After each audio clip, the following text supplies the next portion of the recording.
Chapter 4 of The Game of Life and How to Play It.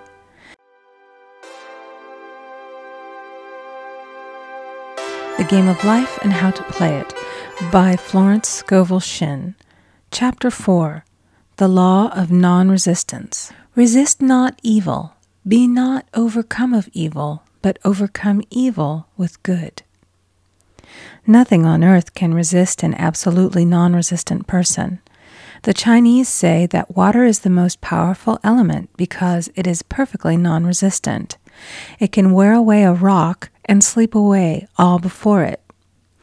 Jesus Christ said, "Resist not evil," for he knew in reality there is no evil, therefore nothing to resist. Evil has come of man's vain imagination, or a belief in two powers, good and evil.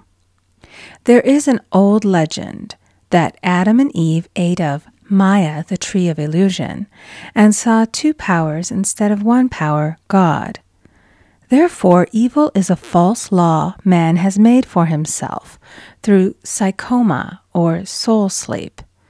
Soul sleep means that man's soul has been hypnotized by the race belief of sin, sickness, and death, etc., which is carnal or mortal thought, and his affairs have outpictured his illusions. We have read in a preceding chapter that man's soul is his subconscious mind, and whatever he feels deeply, good or bad, is outpictured by that faithful servant. His body and affairs show forth what he has been picturing. The sick man has pictured sickness, the poor man poverty, the rich man wealth. Young people often say, "Why does a little child attract illness when it is too young to even know what it means?" I answer that children are sensitive and receptive to the thoughts of others about them and often outpicture the fears of their parents. I heard a metaphysician once say, "If you do not run your subconscious mind yourself, someone else will run it for you." Mothers often, unconsciously, attract illness and disaster to their children by continually holding them in thoughts of fear and watching for symptoms. For example, a friend asked a woman if her little girl had had the measles. She replied promptly, "Not yet." This implied that she was expecting the illness and therefore preparing the way for what she did not want for herself and child. However, the man who is centered and established in his right thinking, the man who sends out only goodwill to his fellow man, and who is without fear, cannot be touched or influenced by the negative thoughts of others. In fact, he could then receive only good thoughts, as he himself sends forth only good thoughts. Resistance is hell, for it places man in a state of torment. A metaphysician once gave me a wonderful recipe for taking every trick in the game of life. It is the acme of non-resistance. He gave it in this way. At one time in my life, I baptized children, and of course they had many names. Now I no longer baptize children, but I baptize events. But I give every event the same name. If I have a failure, I baptize it success. In the name of the Father and of the Son and of the Holy Ghost. In this we see the great law of transmutation, founded on non-resistance.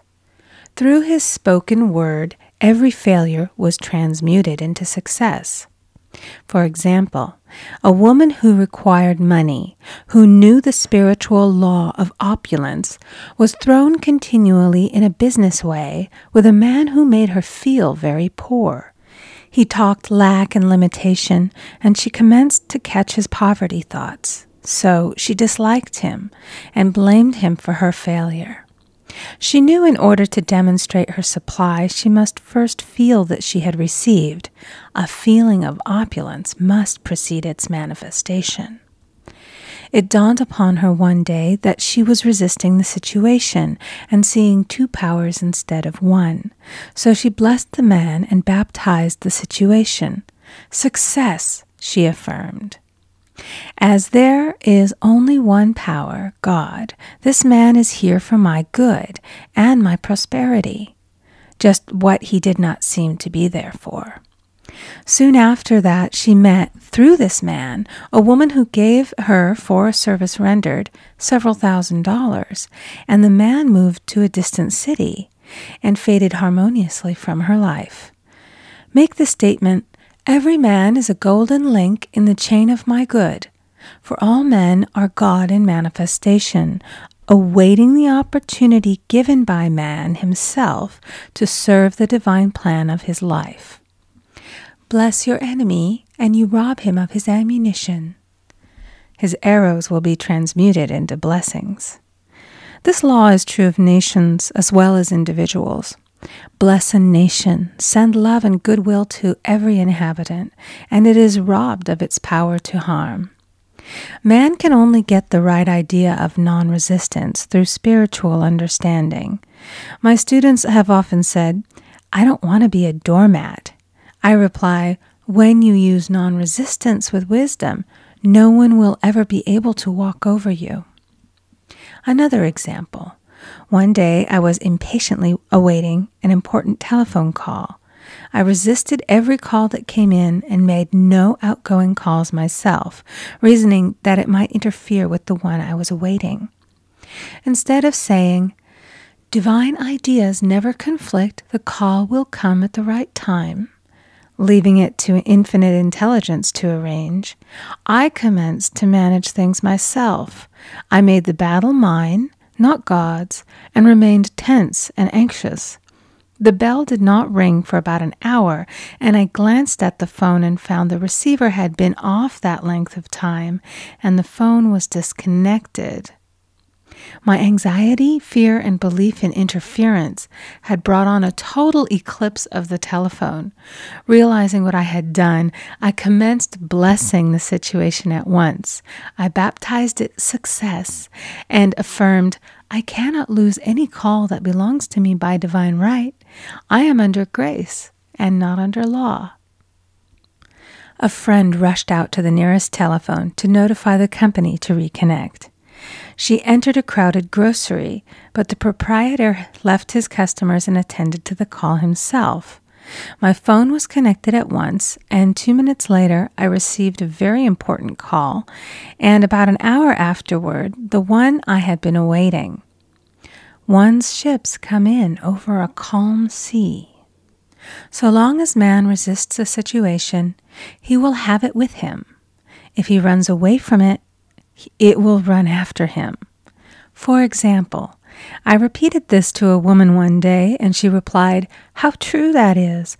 I was unhappy at home.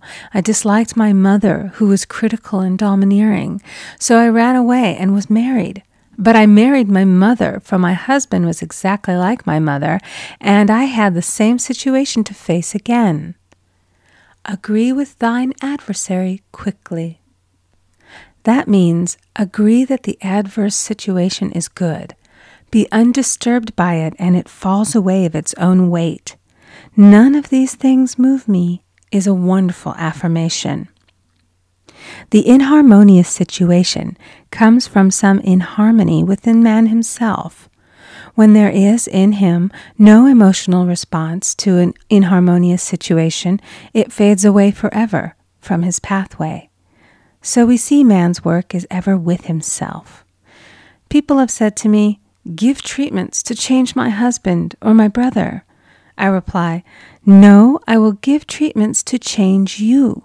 When you change, your husband and your brother will change." One of my students was in the habit of lying. I told her it was a failure method, and if she lied, she would be lied to. She replied, "I don't care. I can't possibly get along without lying." One day she was speaking on the phone to a man with whom she was very much in love. She turned to me and said, "I don't trust him. I know he's lying to me." I replied, "Well, you lie yourself, so someone has to lie to you, and you will be sure it will be just the person you want the truth of." Sometime after that I saw her, and she said, "I'm cured of lying." I questioned, "What cured you?" She replied, "I've been living with a woman who lied worse than I did." One is often cured of his faults by seeing them in others. Life is a mirror, and we find only ourselves reflected in our associates. Living in the past is a failure method and a violation of spiritual law. Jesus Christ said, "Behold, now is the accepted time. Now is the day of salvation." Lot's wife looked back and was turned into a pillar of salt. The robbers of time are the past and the future. Man should bless the past and forget it, if it keeps him in bondage, and bless the future, knowing it has in store for him endless joys, but live fully in the now. For example, a woman came to me complaining that she had no money with which to buy Christmas gifts. She said, "Last year was so different. I had plenty of money and gave lovely presents, and this year I scarcely have a cent." I replied, "You will never demonstrate money while you are pathetic and live in the past. Live fully in the now and get ready to give Christmas presents. Dig your ditches and the money will come." She exclaimed, "I know what to do. I'll buy some tinsel, twine, Christmas seals, and wrapping paper." I replied, "Do that, and the presents will come and stick themselves to the Christmas seals." This too was showing financial fearlessness and faith in God, as the reasoning mind said, "Keep every cent you have, as you are not sure you will get any more." She bought her seals, paper, and twine, and a few days before Christmas received a gift of several $100s. Buying the seals and twine had impressed the subconscious with expectancy and opened the way for the manifestation of the money. She purchased all the presents in plenty of time. Man must live suspended in the moment. Look well, therefore, to this day. Such is the salutation of the dawn. He must be spiritually alert, ever waiting his leads, taking advantage of every opportunity. One day I said continually, silently, "Infinite Spirit, don't let me miss a trick." And something very important was told to me that evening. It is most necessary to begin the day with the right words. Make an affirmation immediately upon waking. For example, "Thy will be done this day. Today is a day of completion. I give thanks for this perfect day. Miracle shall follow miracle, and wonders shall never cease." Make this a habit, and one will see wonders and miracles come into his life. One morning I picked up a book and read, "Look with wonder at that which is before you." It seemed to be my message for the day, so I repeated it again and again. Look with wonder at that which is before you. At about noon, a large sum of money was given to me, which I had been desiring for a certain purpose. In the following chapter, I will give affirmations that I have found most effective. However, one should never use an affirmation unless it is absolutely satisfying and convincing to his own consciousness. And often, an affirmative is changed to suit different people. For example, the following has brought success to many. "I have a wonderful work in a wonderful way. I give wonderful service for wonderful pay." I gave the first 2 lines to one of my students, and she added the last 2. It made a most powerful statement, as there should always be perfect payment for perfect service, and a rhyme sinks easily into the subconscious. She went about singing it aloud, and soon did receive wonderful work in a wonderful way, and gave wonderful service for wonderful pay. Another student, a businessman, took it and changed the word to business. He repeated, "I have a wonderful business in a wonderful way, and I give wonderful service for wonderful pay." That afternoon, he made a $41,000 deal, though there had been no activity in his affairs for months. Every affirmation must be carefully worded and completely cover the ground. For example, I knew a woman who was in great need and made a demand for work. She received a great deal of work, but was never paid anything. She now knows to add wonderful service for wonderful pay. It is man's divine right to have plenty, more than enough. His barns should be full, and his cup should flow over. This is God's idea for man, and when man breaks down the barriers of lack in his own consciousness, the golden age will be his, and every righteous desire of his heart fulfilled. End of chapter 4. Recording by Amy Conger.